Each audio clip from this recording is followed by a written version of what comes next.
Salutare și bine v-am regăsit la un nou video. Astăzi vă voi învăța cum să vă reparați placa video de acest defect. Să începem. Păi, acum să începem mai întâi cu firul poveștii, să vă spun de ce s-a stricat această placă video. Păi, aseară mă jucam și eu ceva pe calculator, un joc, și m-am trezit la un moment dat că ecranul era efectiv, jocul s-a blocat la un moment dat și mi-a apărut numai dungi roșii pe tot ecranul.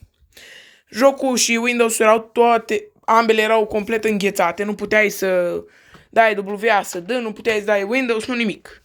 Acum, după ce am dat un restart, nu mai dădea deloc imagine placa video, adică cum? Păi, da drum, o să vă arăt acum că chiar nu dă imagine. Mai întâi o să verificăm dacă cablul este conectat și puteți vedea că este conectat. Cablul care dă semnal de la placa video la monitor și vom da drumul.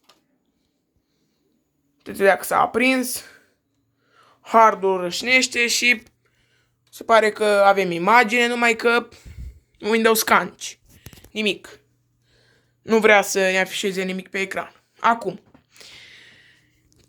primul pas pe care trebuie să-l faceți și cel mai important este să puneți o cârpă aici, pentru că aici vom pune placa video. Pentru ca să nu riscăm să topim chestii. De exemplu, chestii de plastic, ca tastatura mea, dar nu contează. Am oprit calculatorul. Îl vom scoate din priză. Și după aia... What? Acum, vom ține apăsat pentru 10 secunde. 1, 2, 3, 4, 5, 6, 7, 8, 9 și 10. Dăm butonul, nu se mai aprinde. Acum, aici vom scoate cablul video. Am scos și cablul HDMI, nu contează, oricum și pe ăla trebuie să-l scot.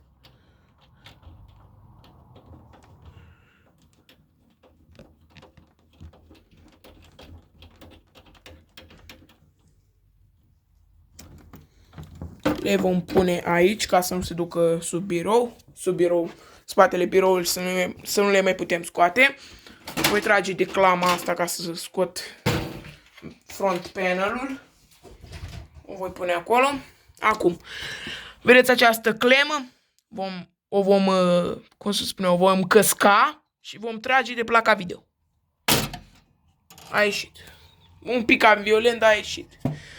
Acum, pare că chestiile astea vor să evadeze de aici. Voi lua capacul sau hai să lăs acolo, nu mai mă chinui eu să-l scot. Acum, la placa video trebuie să facem în felul următor. Luăm pensula și o periem un pic pe spate ca să nu aibă praf. În cazul meu nu prea avem praf, sistemul e destul de curat. Nu-i nimic, e ok. Curățăm conectorul ăsta PCI. O întoarcem. Curățăm și pe aici. Și pe aici. Și heat pipe-ul ăsta. Acum o întoarcem din nou și trebuie să desfacem placa video. Punem aici și desfacem aceste șuruburi câte un pic. Adică nu desfacem de tot pentru că riscăm să crăpăm placa video. Adică chipul grafic care se ocupă de partea video, adică de ce primim noi pe ecran, ce vedem noi pe ecran. Acum o să o desfacem de tot. Acum pot desface și cu mâna, că deja s-a desprins, s-a desfăcut în mare parte. Haide bă, ieși. Haide bă, n-auzi să ieși. Așa, a ieșit. Șuruburile le vom pune aici. Acum,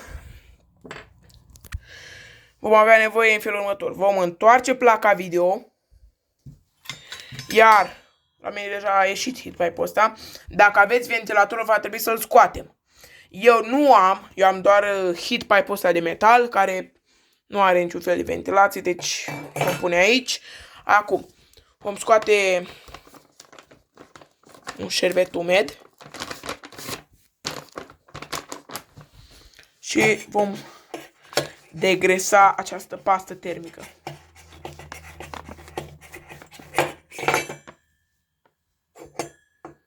S-a curățat destul de bine.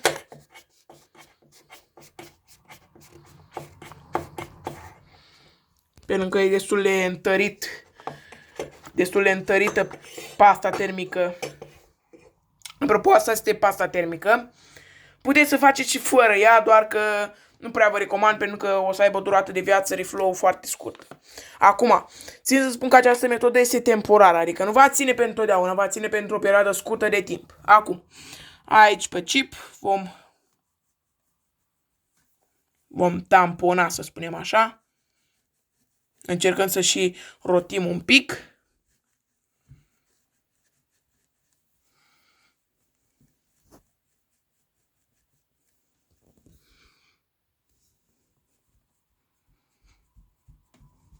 Vom da și pe împrejurul plăcii video.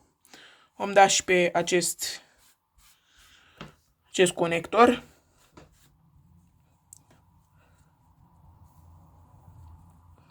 Aici nu vă recomand să frecați pentru că puteți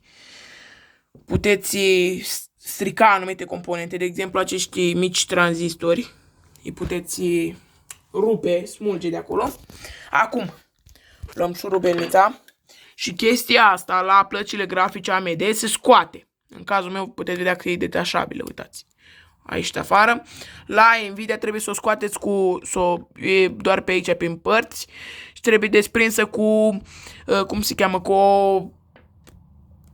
o pensetă, așa, mi-a venit cum se cheamă. Acum, după ce am curățat, luăm un feon. E un feon destul de bun ăsta. De asta s-a și topit aici pentru că are o temperatură foarte mare. Dăm aici și trebuie să fie la temperatura maximă. Și e oprit. În cazul meu acum pentru că nu vreau să facă gălăgie. Eu am scos calculatorul din priză. O să băgăm feonul.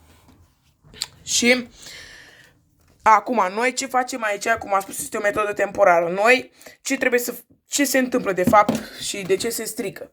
Păi, vedeți această placă și acest chip. Acest chip se cheamă BGA. BGA și asta se cheamă PGA. BGA și PGA. P și G. Adică asta începe cu G și asta e cu P. Adică e altă chestie. Acum, cum să spun, o legătură dintre BGA și PGA se face pe niște biluțe de fluduri care stau sub acest chip. Noi, ce facem noi acum este să încingem acele biluțe ca ele să se topească și eventual dacă sunt crăpate sau nu mai fac contact să se moaie, să se topească și să se lipească din nou. Iar această metodă fiind și la o temperatură foarte mică, nu va avea un efect permanent. Oricum nu există o reparare permanentă pentru acest chip. Adică singura metodă ar fi să vă cumpărați o placă video nouă. Nu există o reparare care să țină pentru tot restul vieții plăcii video. Acum, după ce am băgat feonul în priză, acum o să vă explic cum trebuie să faceți ca să faceți reflow. Trebuie să faceți în felul următor când dați cu aer cald. Ca respectiva căldură să se distribuie uniform, adică să nu fie numai pe chip și atâta, că noi nu avem nevoie să fie pe chip. Noi avem nevoie să fie și pe placă, și pe sub-chip, și peste tot, să se distribuie uniform. Acum, trebuie să faceți chestia asta cu aer cald, adică să faceți această operațiune, timp de 20 de minute măcar. Și v-aș recomanda să faceți asta cu timer, adică să aveți timer de 20 de minute, să nu faceți de capul vostru, că s-ar putea să nu iasă chiar atât de mult timp. Adică puteți să faceți chiar și 10 minute, numai că o să reziste mult mai puțin. Acum, eu o să pun pauză și revin după ce o încing.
am terminat acum.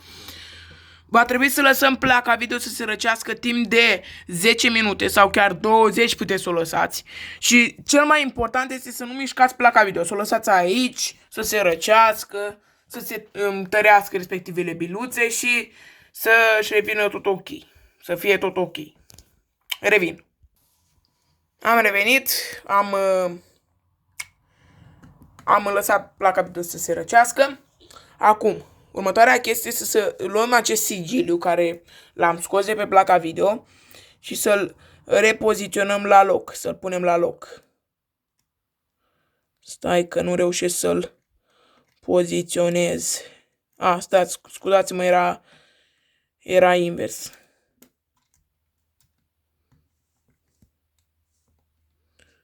Greu cu.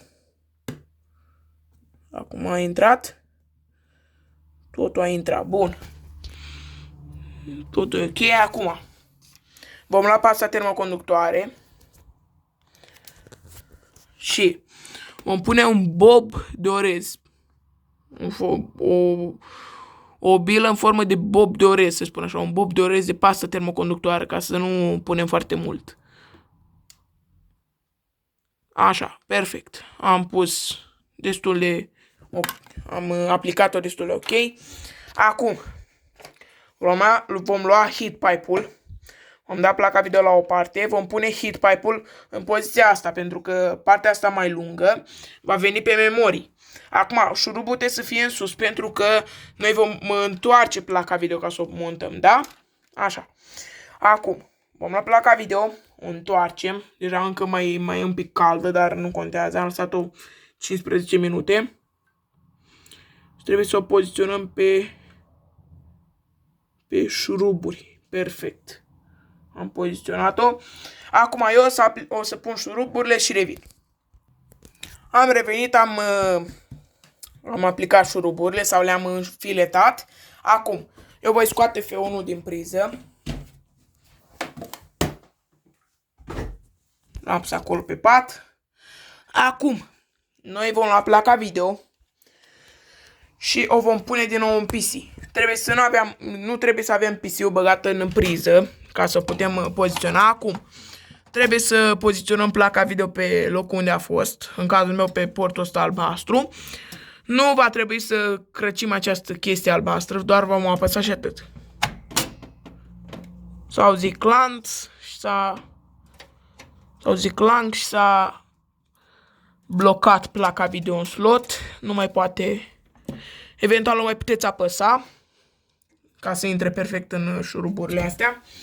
Voi lua capacul.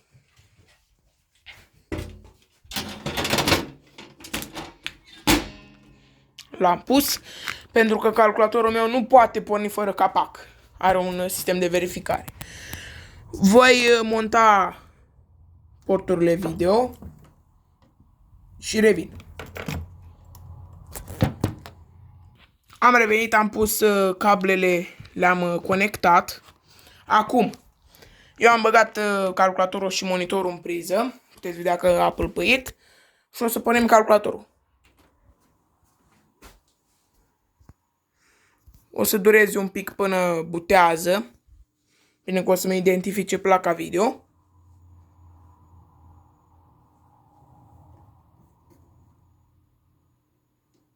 Așteptăm.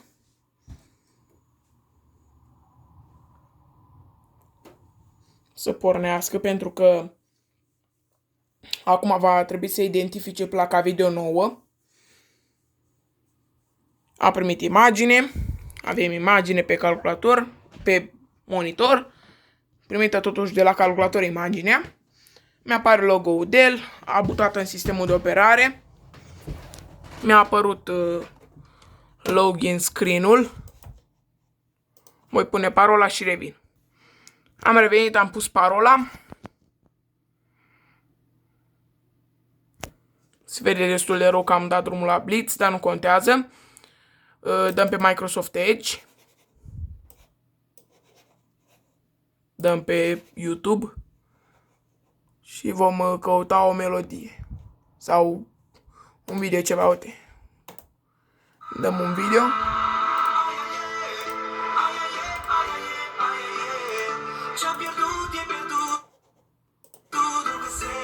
Să vedem dacă are artefacte. Oricum, dacă vedeți niște dungi derulând pe ecran, alea sunt doar pe filmare, adică în realitate nu se văd.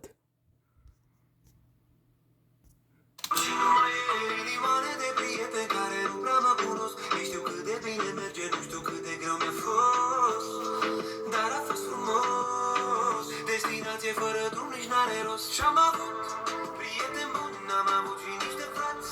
Ne-am ajutat când eram ajutorați.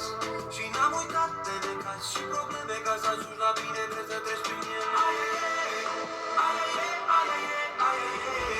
Ce-am pierdut, e pierdut, că se... Cam atât a fost. Se pare că placa video funcționează. Nu avem probleme cu